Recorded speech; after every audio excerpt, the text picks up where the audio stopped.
Hey everybody, it's Edward. Welcome back to Shining Songs Whenever than last we left off. Where I was on the flashback and driving Aki back to her home. We drove to Aki's apartment. Thanks for the ride, producer. Come on, I'll lock you to your door. It's alright. It's really late. I'm gonna take responsibility for you for worrying your guardians. Come on. I keep saying, I'm not a kid anymore. Despite her words, I followed Aki up to her door. In reality, it wasn't just because I wanted to take responsibility that I wanted to.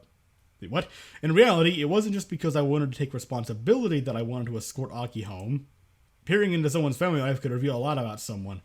And given today's unusual incident, I felt like I had an obligation as producer to investigate Aki's home life. Okay, yeah, this is gonna get weird, isn't it? I mean, it's already weirder. After all, she was a center of Starnova. I had to make sure I knew just what kind of person was leading the group. The two of us took the elevator to Aki's apartment. After Aki rang the doorbell, the door opened, revealing a short woman. While time had aged her features, I could tell she would have looked extremely similar to Aki 2 decades prior. Aki, where have you been? Just then, I revealed myself. With a should have had a cloak that way you could have flourished it and just... I am also present. Good evening, Kashiwagi-san. I apologize for keeping your daughter late. An urgent matter came up at work and I had to force unexpected overtime on your daughter. That could be misconstrued. I ask for your pardon for my failure. Producer-san. The lady's countenance completely changed upon seeing me. Yep, here we go. It's no problem. Aki, you should have said you were with your producer. Thank you so much for worrying so hard for my daughter's sake. I'm Mimiko. I'm pleased to make your acquaintance. Please continue to take good care of my daughter. I appeared behind Aki's mom as she bowed to me. Aki's apartment seemed quite impressive as well, but I noted the absence of a male figure. Could Aki's dad really be asleep or working late? Producer-san, please come in. Would you like tea? No, it's already quite an impossible hour. Pardon me for my intrusion. Have a good night, Kashiwagi-san. I understand. Then have a good night as well. With that, Yumiko wrapped her arm around Aki and ushered her into the apartment.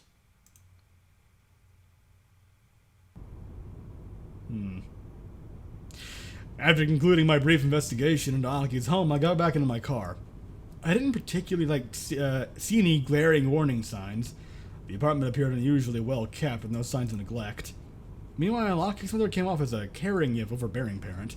However, a certain level of possessiveness from her mother was only natural, especially concerning that her little girl worked in such a ruthless industry. Anyways, how Aki's mom treated her under her own roof was certainly not for a producer to judge. There's certain areas you could absolutely be justified with judging, depending on what exactly is happening. I started the car, deciding to shelf my concerns. Maybe I was really overthinking it. Maybe Aki was just acting like a confused, hormonal teenager and had deluded herself into thinking that dropping her panties for the first male figure in her life would get her comfort and care.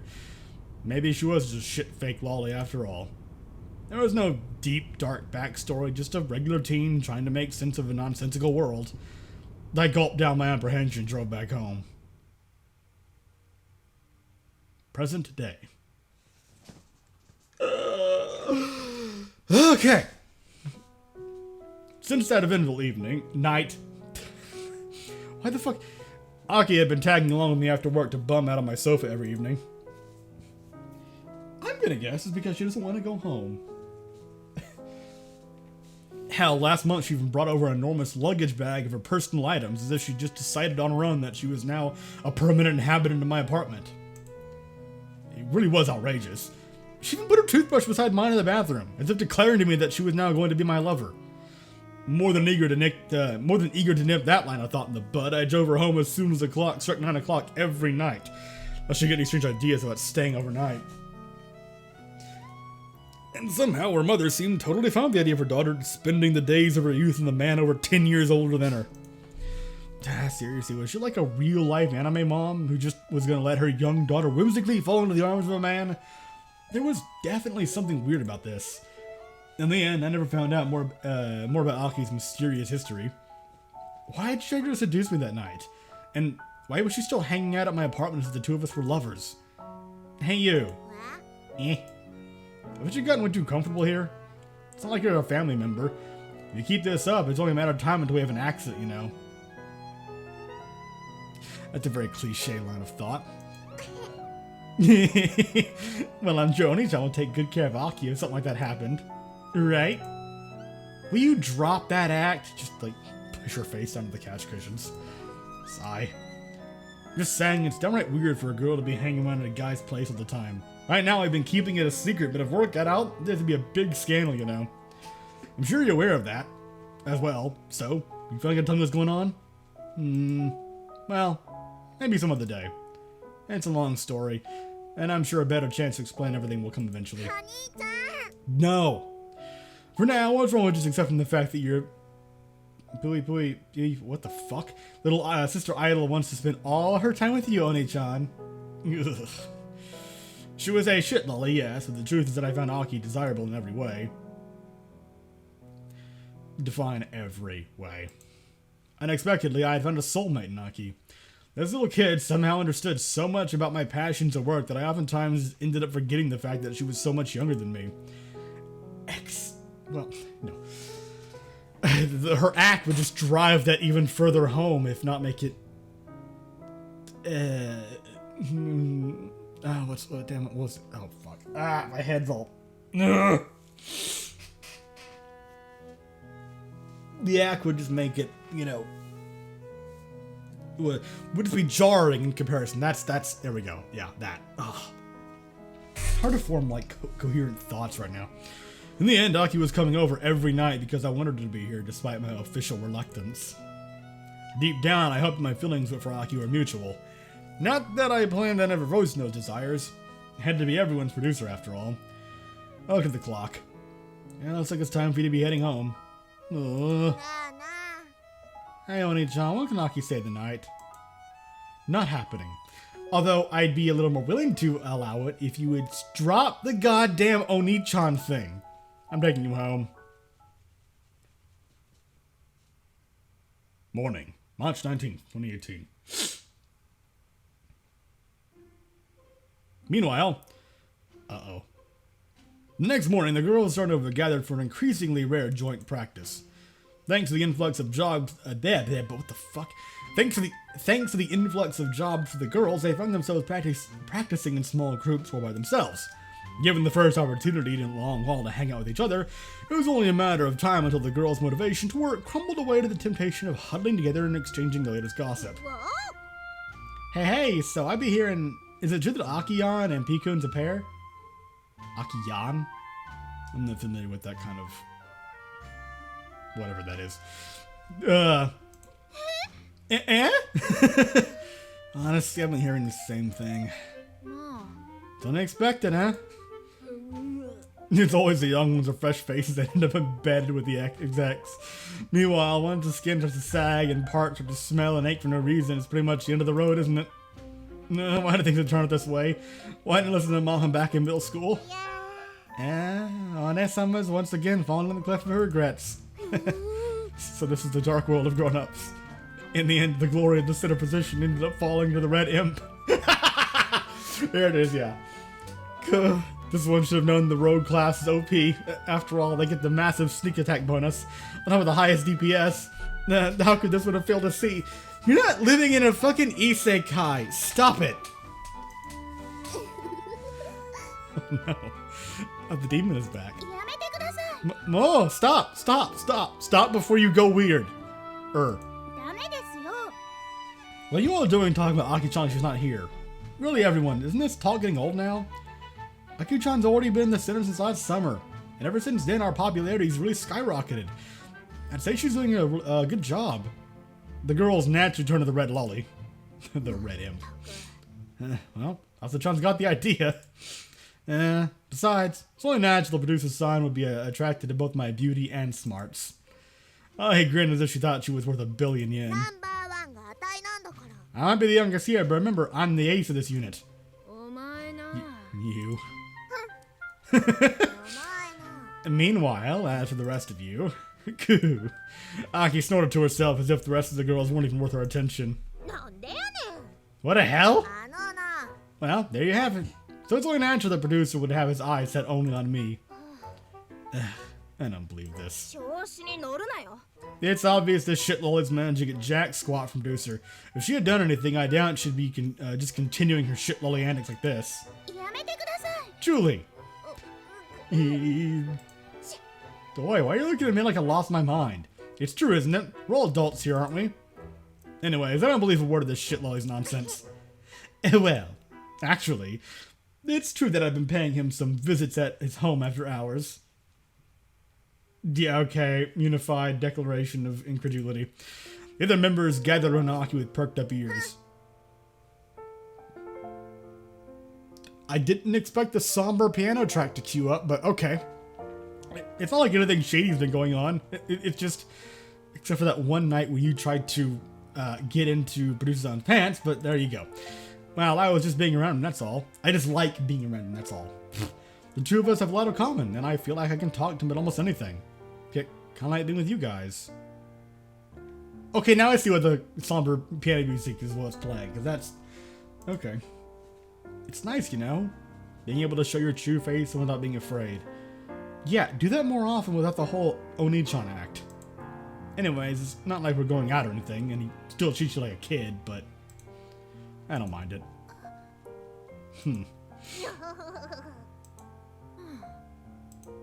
The girls all relaxed.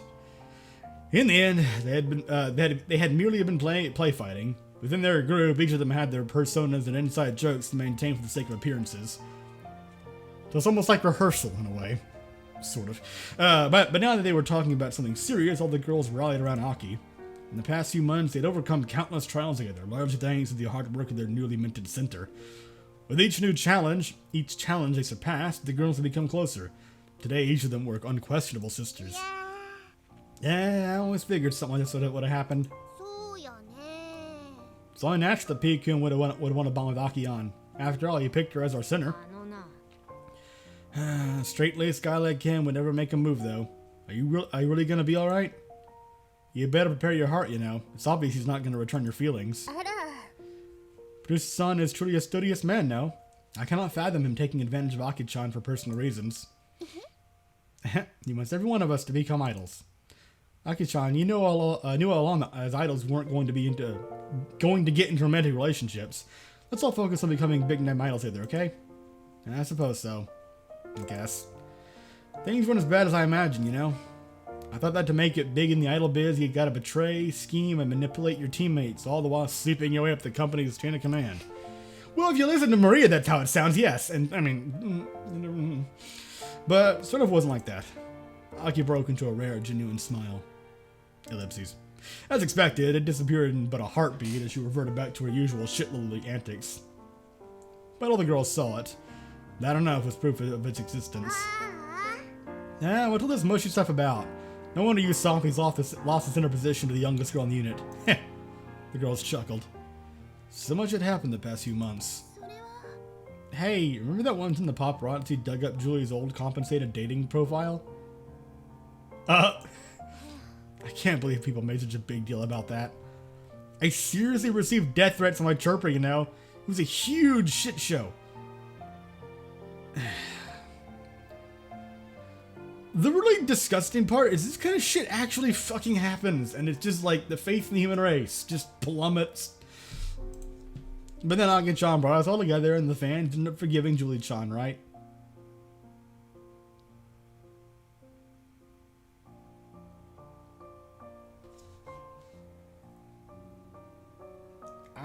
I'm not even gonna... Nope. Moving on. I suppose so. Oh, when Nemu-chan's mother almost crashed our big Yo-Yogi live. 申し訳ありません。 I apologize for the trouble my family has brought. But you know, we all banded together, and I still managed to make the live a success. It's been hard to talk. In the end, Eminem managed to reconcile with her family. はい。 We're getting the spark notes of other shit, I guess. Well, I suppose. What I'm wondering is if this is supposed to be the spark notes of like what kind of happens long term in their routes, or if this is just a things turned out different because I'm going down another route, you know, and it's just like brushing that out of the way, and that way you can focus entirely on Aki's story for the time being. And we held the live in the Tan's hometown, and when Maria sprained her ankle, but we all banded together and convinced the company not to retire her. Every time it was Aki-chan leading us on the center, you know. Well, I was only performing my duty to the unit. So Chan's got a point. We've sure been through a lot in the past year. But each time we manage to only become stronger thanks to our troubles. That's why I love every one of you. Haruto. I'm proud to be a Nova. Maybe it'll be the proudest thing I'll ever have in my life. Alright. Thank you for your comments, Lamb of Starnova. Anyways. Sorry, interview. Anyways, it's practice time, isn't it? What are we all doing slacking off like this? We rarely even get practice time, you know? Come on, let's get to work. Naka-chan's right. Come on, ladies. Let's get it moving again.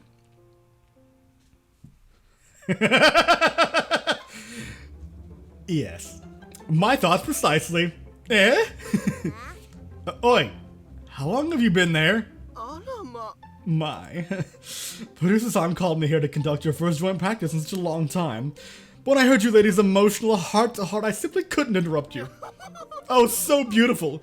The invincible bonds of camaraderie shared with the sisters of Starnova. Yeah. But alas, the time for chatter has now passed. Let's get those bottoms moving, my kittens. Chop, chop. With that, the girls once again assumed their dance formation and resumed their practice. It's always a wonderful moment when he shows up. At the conclusion of the day, I heard the door open. By now, this has become a routine. Looks like today's a no-go. I've got a business appointment after this. Sorry, it's a pretty important matter to have to meet the client by myself. Is that so? Hey, she gonna be coming along, you know, as a business sample or something. Okay, that, again, could be horribly misconstrued. We brought this bite-sized sample for you to try out. Here you go. Not this time. Besides, I'm sure it'll be a bore. Anyways, spending one night alone isn't the end of the world. Should head home now. Don't worry, I don't have anything on my schedule for tomorrow. Suppose it can't be helped then. I picked up my coat. I should get going. Come on, I'll walk ahead at least. I'll keep small enough so you can just hop in your coat pocket without you noticing and come along with you. Okay.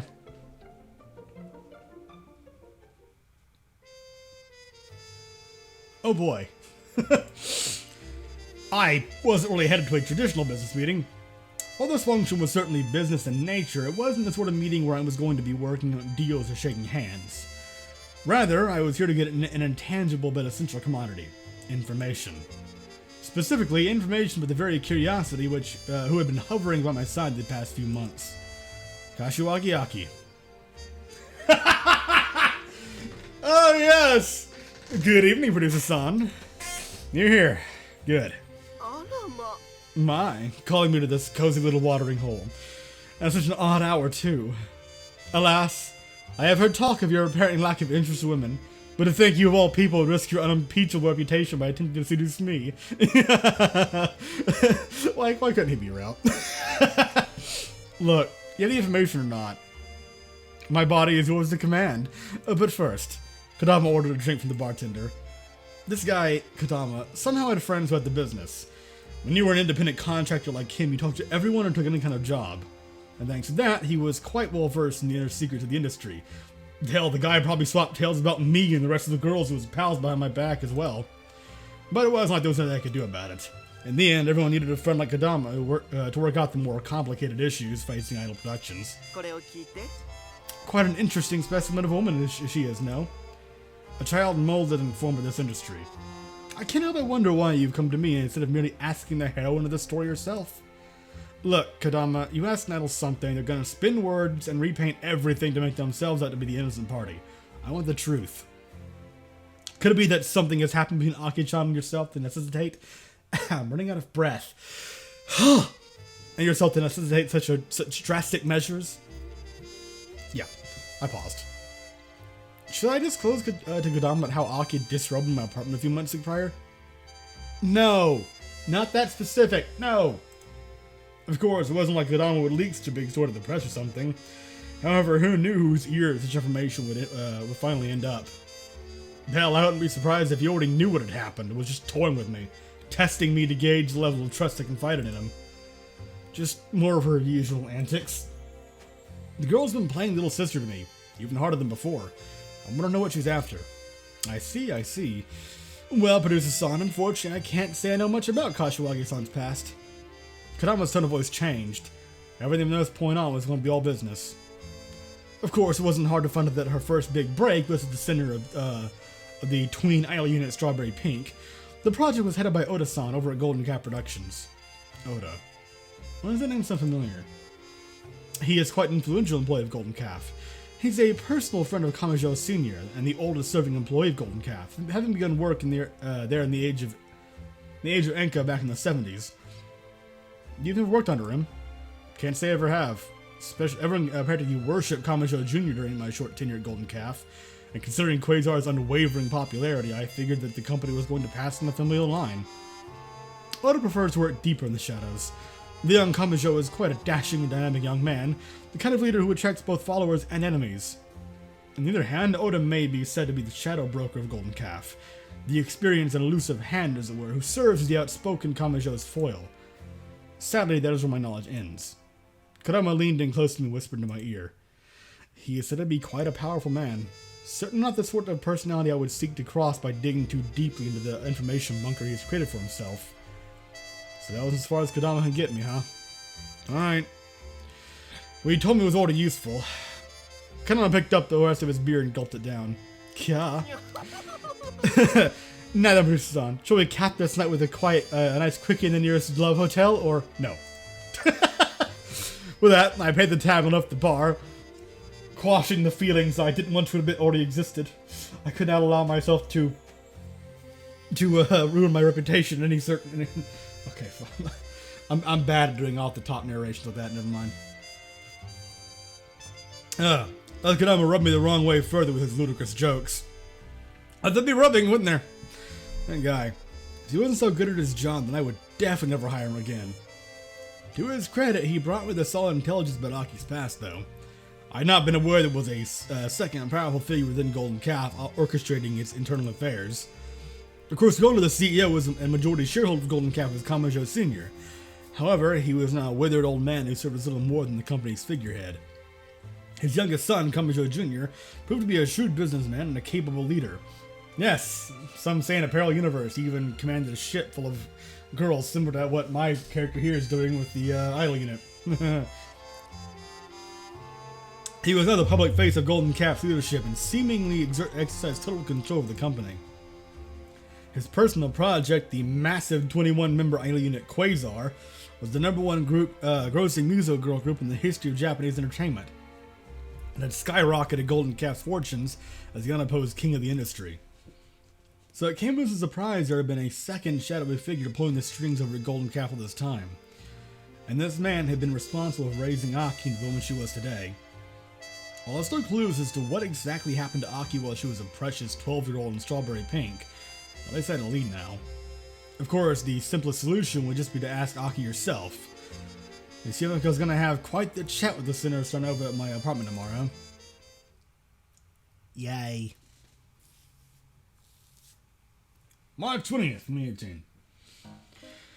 And I'm going to end the episode here. Thank you very much for watching. I hope you enjoyed, and I will see you next time.